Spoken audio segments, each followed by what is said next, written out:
What is up, guys? It is Take a Look here, bringing you a Raw review for the 6th of June 2016. Now, before we basically get into this, I want to say a big thank you to everyone who's been watching these so far. And yeah, basically everybody that is involved with the channel at the moment. But, it's not easy to do these reviews given the fact that I have to stay up to like 4:30 to watch them, and then sometimes, like last night, Sky Sports had a few technical issues, and we missed. Well, I missed at least a good 5-10 minutes of Raw at certain points. But nonetheless, Raw kicks off today with Dean Ambrose coming out to the ring, and everyone else in the Money in the Bank ladder match is actually in the bloody ring. And they're sitting on top of ladders. And, I don't know. I feel like I'm a pessimist.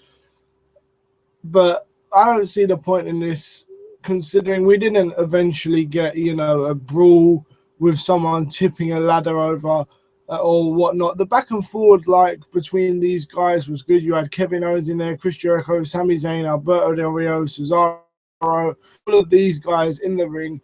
And they were throwing like a few zingers each other's way, like you would if you was, slagging off your mates or whatever.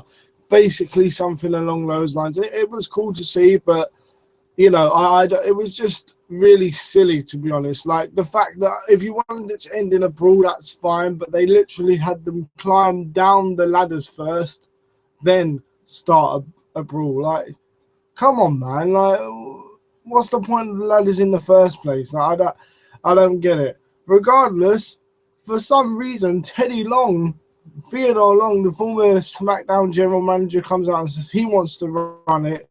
And he'd list the matches that he would do if he was in control. Now, they basically just made him seem stupid or dare I say senile during that segment. Stephanie then comes out and tells him to basically leave, completely emasculates him in the process.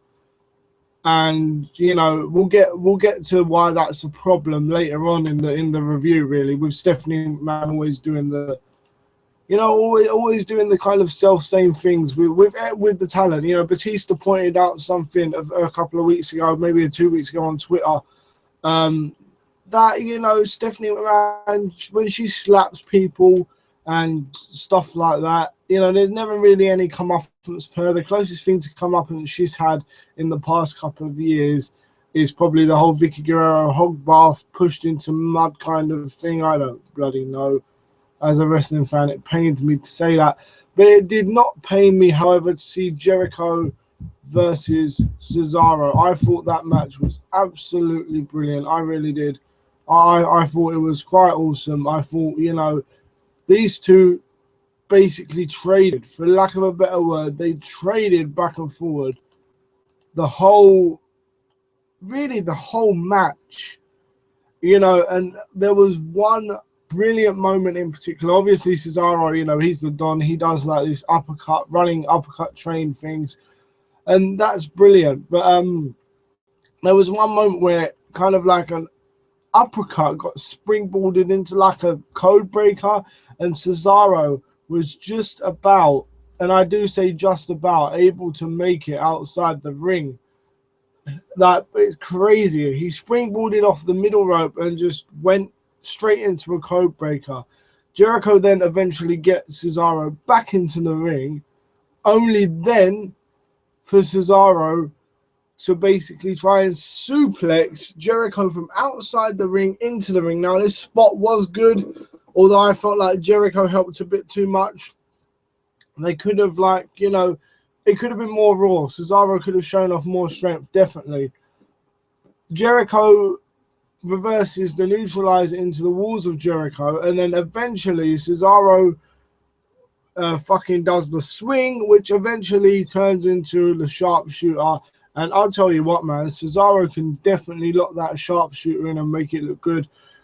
Bret Hart did say that a few people can't apply the sharpshooter properly. I don't think he'd list Cesaro as one of them, but nonetheless, it is what it is, man. Like, fucking with Cesaro, agreeing great, but he'll win Money in the Bank. Sadly, it's it's one of them things that is Vince McMahon hasn't or doesn't, whatever way you like to put it, seem to have liked Cesaro from the start.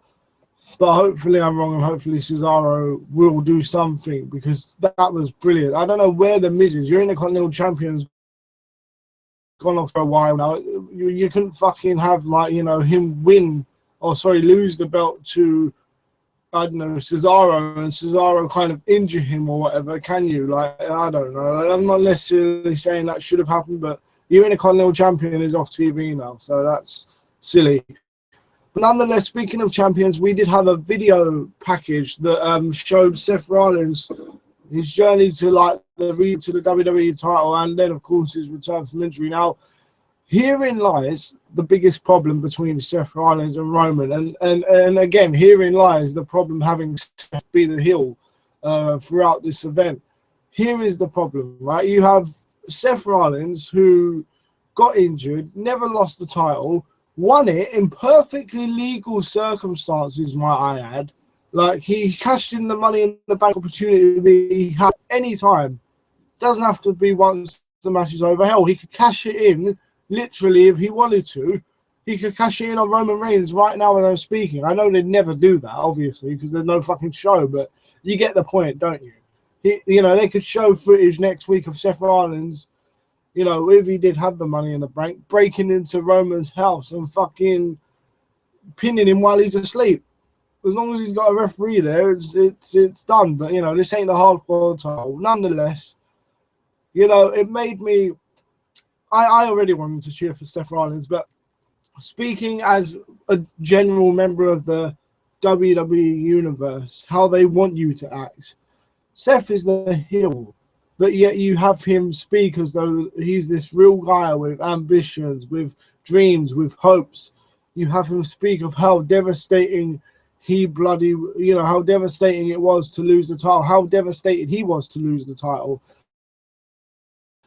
How am I meant to boo this guy again?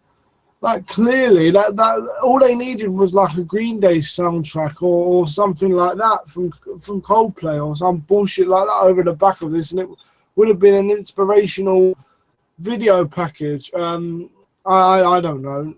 Titus O'Neil is next out for commentary, and we have Rusev with Jack Swagger. Jack Swagger does get a nice hometown pop, and I was happy to say that he wasn't beaten.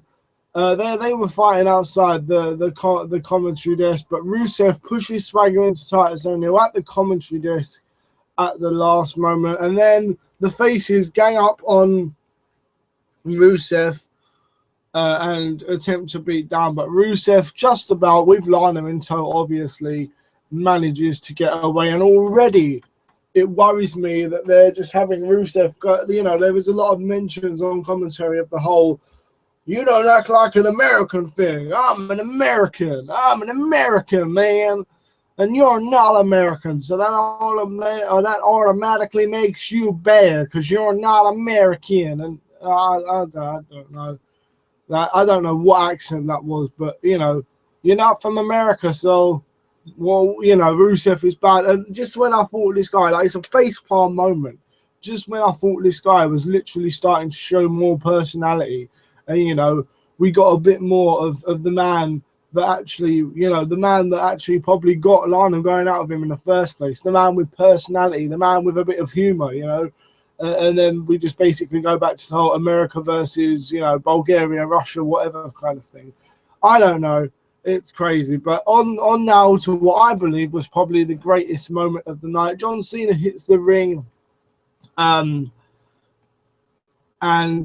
it was interesting because WWE seemed to be sending Cena out. And as he did here with this new strategy, instead of "let's go Cena, Cena sucks," they're having him chant AJ Styles, Cena, AJ Styles, Cena, and all this bollocks, right?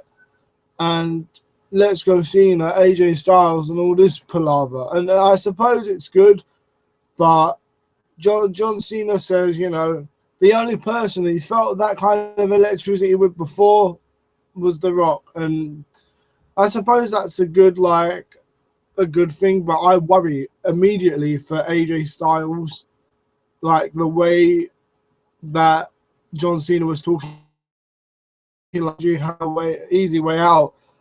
Why did he have to gang up on him? You're just like everybody else, and all of this blah blah blah that wants to take out John Cena. You're desperate because you haven't beaten Roman Reigns, and while I want to say kind of semi-shoot promos, like, I felt like a lot of what John Cena was saying could be construed as the truth. That's the worrying part. I don't feel like that was necessarily scripted, I feel like, I'm not saying they were pissed off with each other, but, I think, you got to remember, as nice as a guy that John Cena is in real life, you got to remember, this is the guy that didn't want to put any of the Nexus over in 2010. This is the guy that took a DDT out on the floor, concrete from Wade Barrett, in the fucking same match, and then proceeded to come back in and overpower both of these men. Like, it's just it's a bit of a worry. But AJ actually, he comes out and says basically what I've just said. He says Cena can't wrestle, which I didn't say that. But, again, I just said, Cena said that Styles said the same stuff that everyone else has said, if you can follow that, for the last 15 years. Basically, all what I've said before. He says he was gifted shots at the Royal Rumble. I'm looking at my notes here, and I'm trying to find stuff that that doesn't make me worried. AJ Styles couldn't beat Roman Reigns, and he wants to pick a fight with John Cena. And then Styles says he has nothing else to prove. Like, he can go anywhere else and sell out arenas. But again, it's worrying because what John Cena is saying, at least from my opinion, is kind of true, because you got to look at the facts. AJ Styles could go out and sell out Japan, but it was a very real, very raw promo. Like, it wasn't necessarily a shoot, because like the guys weren't pissed off with each other, and there weren't any shenanigans per se in the promo.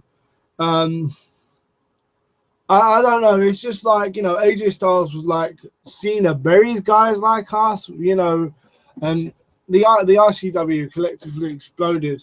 The IWC, sorry, Internet Wrestling Community fucking exploded at this point. But am I the only one that felt like a lot of what Cena was saying was true, and a lot of what AJ Styles was saying was true as well? That again is why, that is probably why it makes it such a good promo. But it's worrying to me that they'd show all of that. Like, again, AJ Styles could sell out anyone else, but I don't know if he's beginning to look like a bit of a flop in WWE, or whether that's just me worrying a bit too much, because I do like AJ Styles. But, we'll see how it pans out. I'm willing to give it more of a chance. Styles and the club, basically, they come out to attack Cena. They surround the ring, but before they can, the New Day come out and save Cena, eventually causing the club... just call them something else.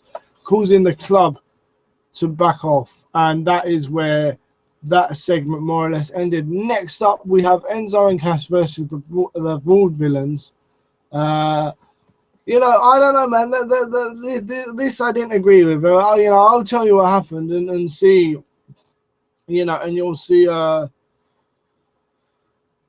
You'll see. Well, it's just how would you make of this? Like, tell me, like, on Twitter or in the comments what you would make of this. So, Aiden English and Simon Gotch, they trap Enzo in the corner. Classic heels working over the babyface kind of thing, and then basically, credit to Enzo for wanting to do this, but Aiden English grabs Enzo Amore and tosses him into the bottom rope in the same way that he got injured at Payback.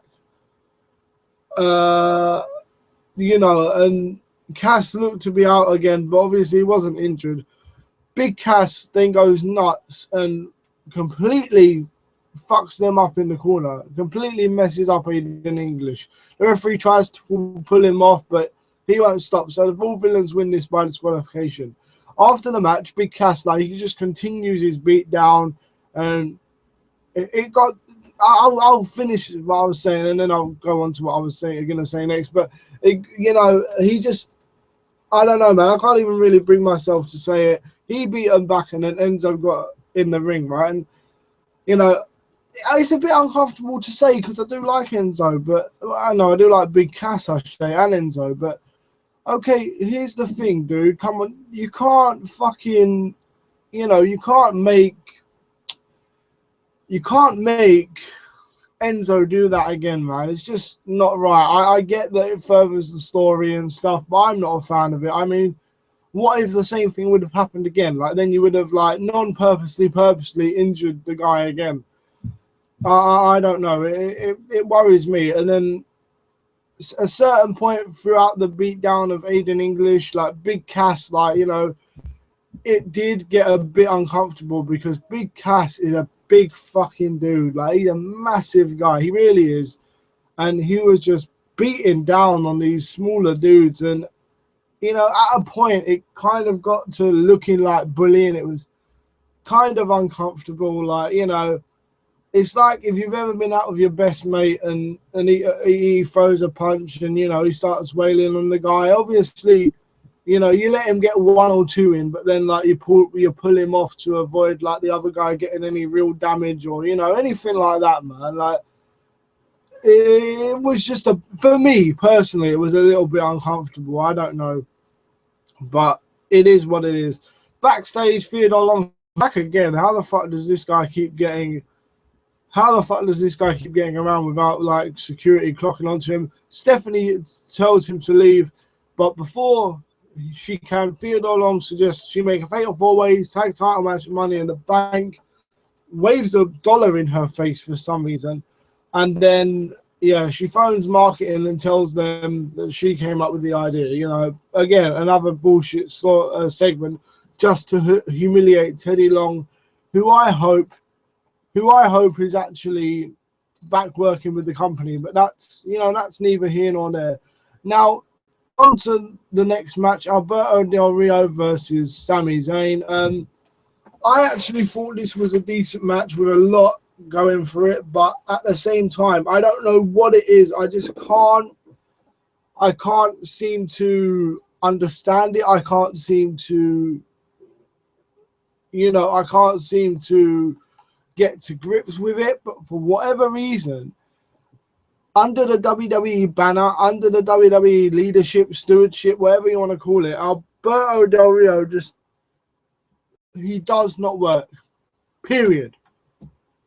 He's not entertaining. He's not anything. Whereas realistically, anywhere else this guy goes, he gets the job done in an entertaining manner. Sami Zayn lost this one after Del Rio hit that god-awful double stomp from the corner. Why did people even consider to hang on? It's this question, along with the question of why do people try and clothesline Cena when he's obviously going to duck and do that powerbomb thing. But,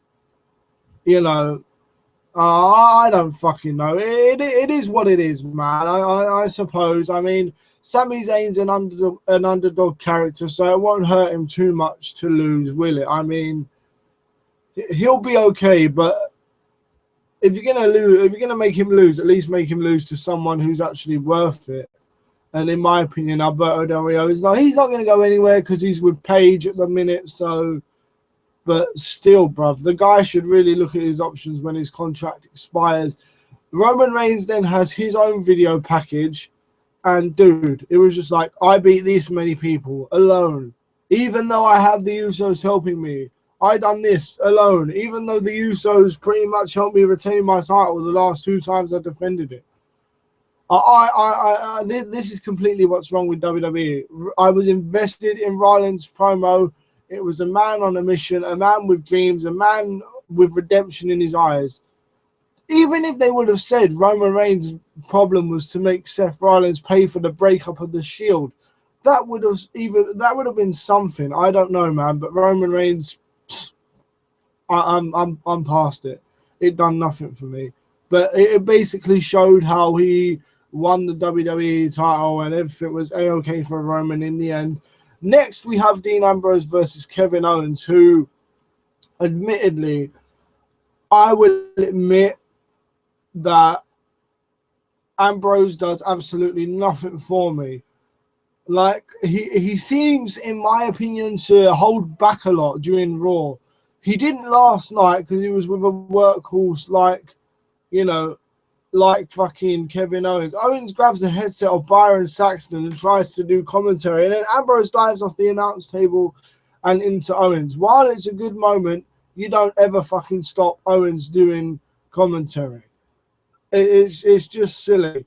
Owens frog splashes fucking, you know, Ambrose off the apron at some point. I don't know, like, what the hell, like, Ambrose was doing, but he seemed to be off. Kevin Owens then tried to hit the pop-up powerbomb, which was reversed into Dirty Deeds. And why Dean Ambrose is getting the win over Kevin Owens, I don't know. And I know this is going to be an unpopular, like, opinion, but I just pray, I really do pray that they don't end up giving fucking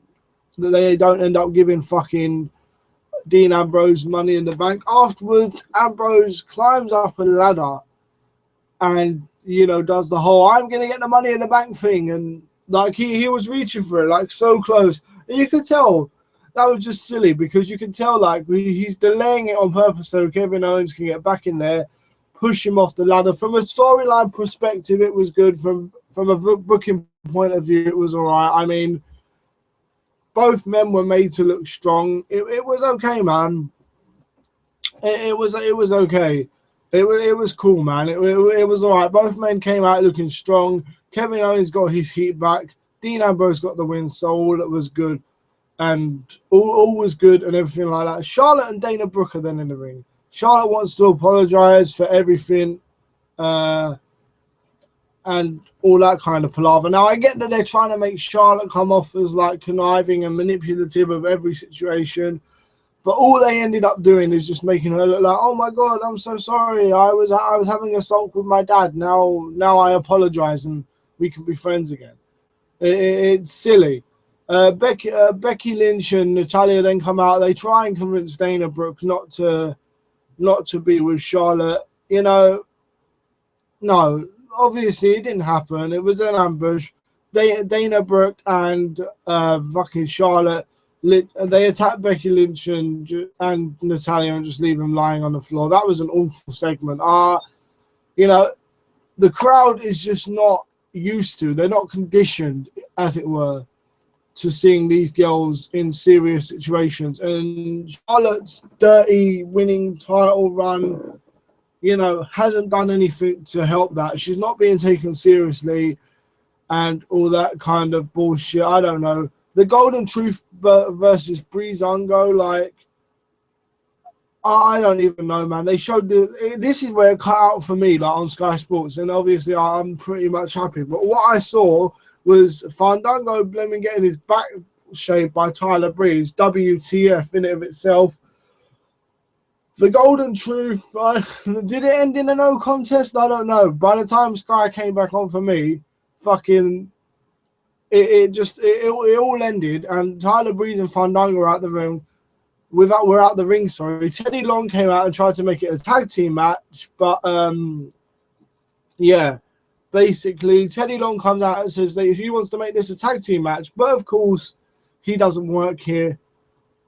Teddy Long, you know, goes backstage and he's humiliated by Stephanie McMahon again, and this is the problem. This is what I was saying about earlier on.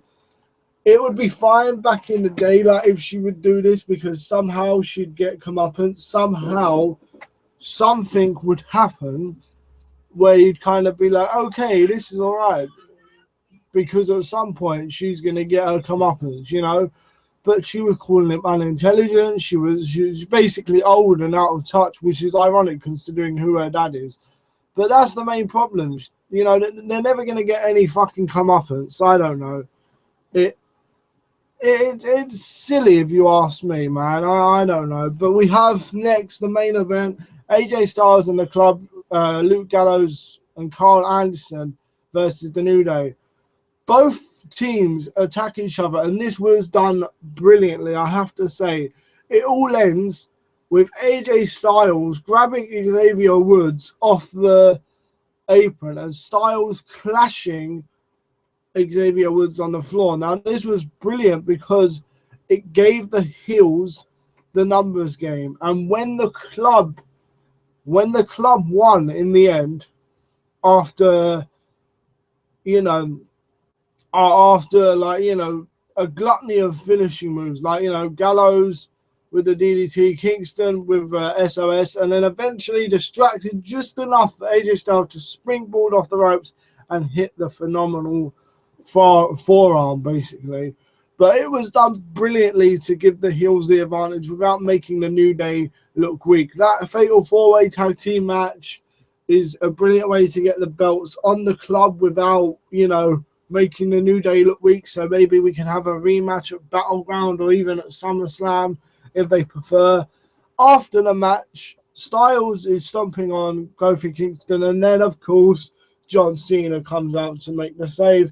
The only question I have for this is where the hell was John Cena when they were down to 2 men, when it was 2-on-3? It looks like the champ didn't feel much like wrestling. Or I say the champ, he's not even the champ, is he? Force of habit.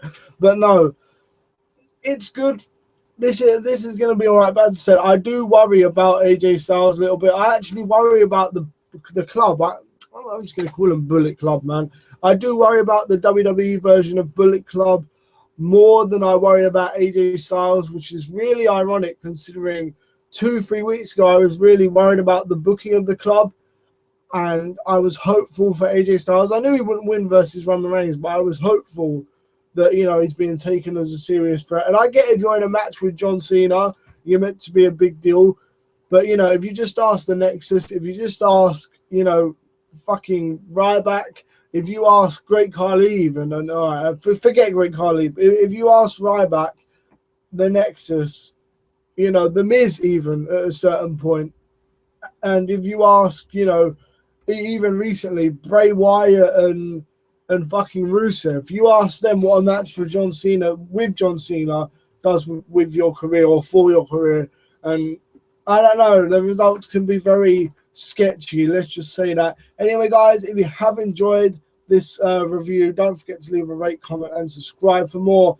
I've been Taker Luke, and you have been my brilliant subscribers. Until next time, I'm out. Peace.